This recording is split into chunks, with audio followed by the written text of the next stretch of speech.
כל הנושא הזה של תקשורת מול אנשי הצוות, באמת, תשאלו את כל השאלות שיש לכם, ודקה לפני שאתם עושים את החדר של הרופא, תשאלו אותו שאלה אחת אחרונה.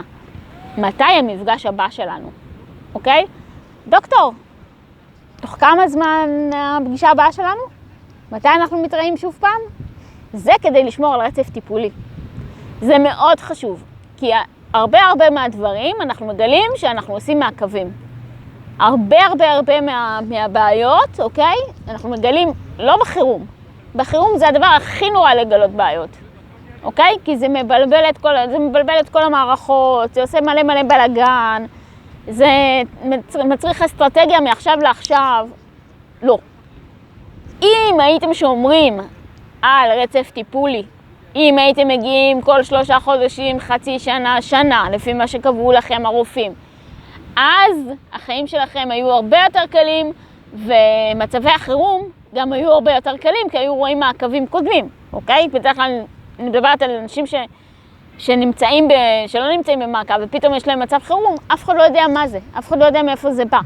מי שנמצא במעקב של רצף, ועושה רצף טיפולי, 1 ל3 חודשים, 1 לחצי שנה, 1 לשנה, תאמינו לי שידעו יפה מאוד מה היה לפני 3 חודשים, אם ראו את זה לפני 3 חודשים, האם זה טופל, איך זה טופל, מה האופציות שהיו, מה הטיפול, מה גרם הטיפול, האם הטיפול הזה הצליח, לא הצליח, כן הצליח, וכדומה. וככה לאט אתם בונים לעצמכם בעצם את התיק הרפואי, כדי שבמצבי החירום האמיתיים, אנשי הצוות באמת ידעו מה לעשות איתכם. אוקיי?